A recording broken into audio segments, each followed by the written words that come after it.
Filler episodes जिन्हें हम सब हेट करते थे एक्चुअली सेव्ड एनिमे। इस बात पर आप में से 60% लोग एग्री नहीं करेंगे, but let me explain how.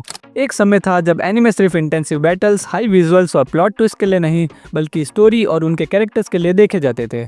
Anime देखने का मतलब जल्दी से जल्दी 12 एपिसोड के सीजन को खत्म करना नहीं, बल्कि हर हफ्ते एक एपिसोड देखने के लिए एक्साइटेड रहना था। और फिर जब वो एपिसोड ड्रॉप होता था और हमें रियलाइज होता था कि वो एक कैनन की बजाय फिलर एपिसोड है, तो हमें छप्पड़ फाड़ गुस्सा आता था। और वही गुस्सा निकालने के लिए हम उन फिलर एपिसोड्स को क्रिटिसाइज करते थे, उनके मीम्स बनाते थे और उनके स्टूडियोज और क्रिएटर्स को स्लो पेसिंग और यूजलेस एपिसोड्स के लिए ब्लेम करते थे। लेकिन अब जब हमको वीकली एनिमे नहीं बल्कि सीजनल एनिमे देखने को मिलते हैं, जिसमें हर एपिसोड, हर सीन किसी न किसी तरीके से सिर्फ प्लॉट को पुश करता है, लेकिन उसी की वजह से हमने कुछ खो दिया, something that only filler episodes had.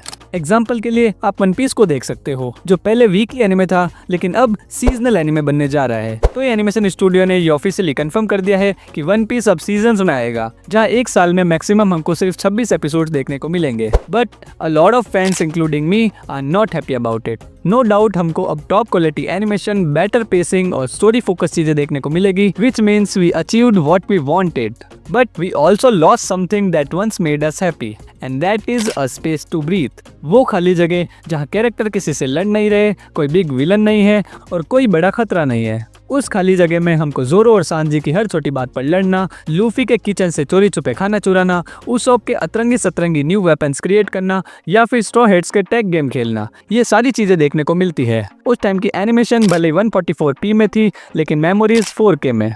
वो सभी मोमेंट्स चाहे स्टोरी को किसी भी सेंस में आगे नहीं बढ़ाते हो, बट उन्हीं की वजह से अब वो कैरेक्टर्स हमारे दिल का हिस्सा है और उनका रोल सिर्फ स्टोरी में एक पार्ट कंप्लीट करना नहीं, बल्कि स्टोरी में एग्जिस्ट करना है। और दूसरी तरफ अगर मैं नारुतो की बात करूं, तो अगर फिलर एपिसोड्स नहीं होते तो हमें कभी नारुतो, सासुके और साकुरा को काकाशी फेस रिवील मिशन करते हुए नहीं देख पाते और साइड मिशंस में हिडन लीफ विलेज शिनोबीज के अजब गजब कॉम्बोज नहीं देख पाते। ये सभी एपिसोड्स स्टोरी के पॉइंट ऑफ व्यू से यूजलेस हैं, लेकिन इन्हीं की वजह से हमें बैकग्राउंड कैरेक्टर्स और उनकी डेली लाइफ को जानने का भी मौका मिलता है। फॉर एग्जाम्पल, अगर मैं आपके सामने किसी भी लीफ शिनोबी को रख दूं, तो आप आसानी से उसकी पर्सनैलिटी बता सकते हो, क्योंकि आपने उन कैरेक्टर्स को किसी न किसी एपिसोड्स में देखा है जिसने उनकी पर्सनैलिटी को डीपली एक्सप्लोर किया है। बट अगर वही चीज मैं किसी न्यू जेन एनिमे के साथ करता हूँ, तो शायद आप कुछ कैरेक्टर्स को छोड़ के बाकी किसी के बारे में नहीं बता सकते, and that's where the difference comes.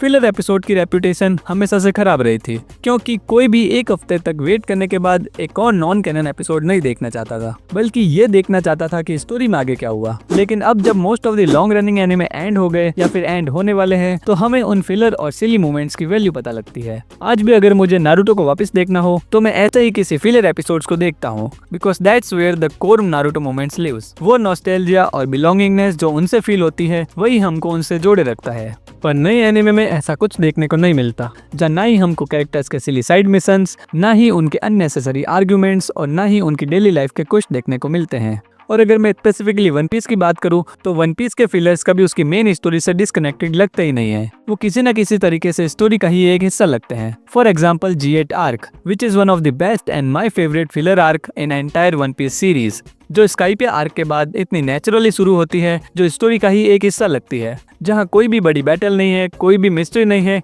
कोई भी वर्ल्ड एंडिंग थ्रेट नहीं है। जस्ट स्ट्रॉ हेड्स पूरे हेडक्वार्टर्स में बाहर निकलने का रास्ता ढूंढ रहे हैं, और उसी ने हमको स्ट्रॉ हेड्स के कोर मूवमेंट्स दिए, जो किसी न किसी तरीके से कैरेक्टर्स के बीच के डायनेमिक्स और बॉन्डिंग को और स्ट्रॉन्ग करता है। और यही मूवमेंट्स और एपिसोड दिखाते हैं that it's not just a story about great adventure, but it's about bond, arguments and friendship, जिसकी वजह से उनकी स्टोरी और ज्यादा रियल और अलाइव लगती है।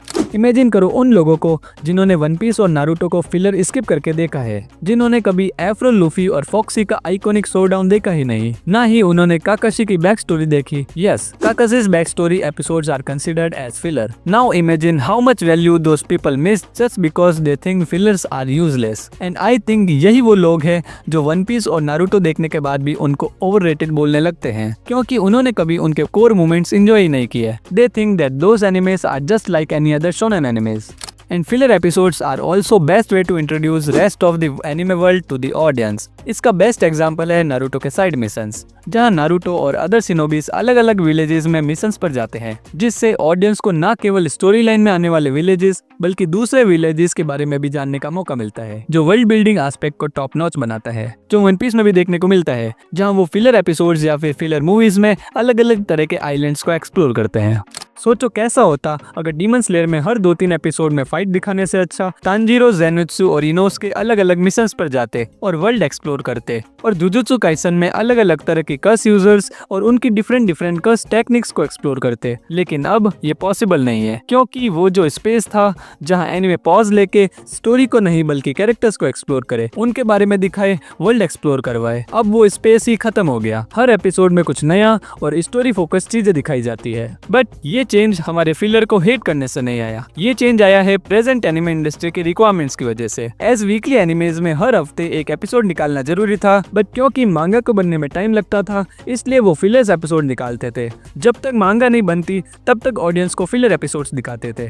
But now weekly animes are replaced by seasonal animes, जिसकी वजह से एनिमे स्टूडियोज को ज्यादा टाइम और ज्यादा फ्रीडम मिलती है, जहां 12 एपिसोड्स के एक सीजन को बनाने के लिए उनको 2 से 3 साल मिलते हैं, जिसकी वजह से उनको फिलर्स और अननेसेसरी एपिसोड्स का सहारा लेने की जरूरत नहीं पड़ती। वो सीधा स्टोरी पर फोकस रहते हैं, and which is not a bad thing. मेरे कहने का ये मतलब नहीं है कि न्यू जेन एनिमे अच्छे नहीं है या फिर वो कभी वन पीस और नारुतो जितने अच्छे नहीं हो सकते। मेरा पॉइंट नए पुराने एनिमेज को कंपेयर करना नहीं है। नए एनिमेज अपनी जगह बिल्कुल सही है, वो यूजलेस एपिसोड्स दिखा के ऑडियंस का टाइम वेस्ट नहीं करते, उनकी एनिमेशन क्वालिटी और पेसिंग अच्छी होती है, वो भी अपने आप में क्रिएटिव हैं और काफी अच्छे प्लॉट ट्विस्ट भी देते हैं। लेकिन जैसे हर अच्छी चीज को पाने के लिए एक कीमत चुकानी पड़ती है, वैसे ही हमें अच्छी क्वालिटी वाले एनिमे देखने के लिए उन जोक्स, सिली आर्ग्यूमेंट्स और कैरेक्टर्स के डेली लाइफ मोमेंट्स को खोना पड़ा है।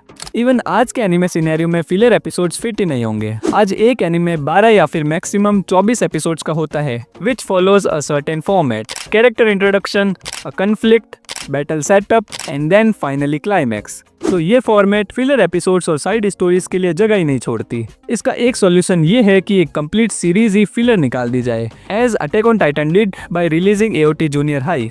बट कोई भी स्टूडियो अपना टाइम और एफर्ट फिलर एनिमे बनाने में नहीं लगाएगा, and which is understandable. But I miss those moments जहाँ लॉन्ग स्टोरी के बीच में जब कोई हाई स्टेक फाइट्स नहीं होती, ना कोई वर्ल्ड एंडिंग थ्रेट होता है, जहाँ बस कैरेक्टर्स होते हैं जो बस एग्जिस्ट करते हैं। आज के एनिमे मेरे लिए काफी फास्ट पेस्ड है, जिसकी वजह से एनिमे ने अपने ट्रू एसेंस को खो दिया है, which is to have a healing factor. मेरे लिए anime is the best way to cure my depression and help me to just relax and enjoy those quiet moments, because this is what anime is all about, finding peace in it. I kind of miss those times when we just used to sit and enjoy those quiet moments instead of complaining and finding reason in each and every episode. So that was from my side. अगर आपको video पसंद आया हो तो like करें और ऐसे ही cool anime content के लिए चैनल को सब्सक्राइब करें। मैं मिलता हूँ आपको नेक्स्ट वीडियो में। Until then keep finding, keep watching anime.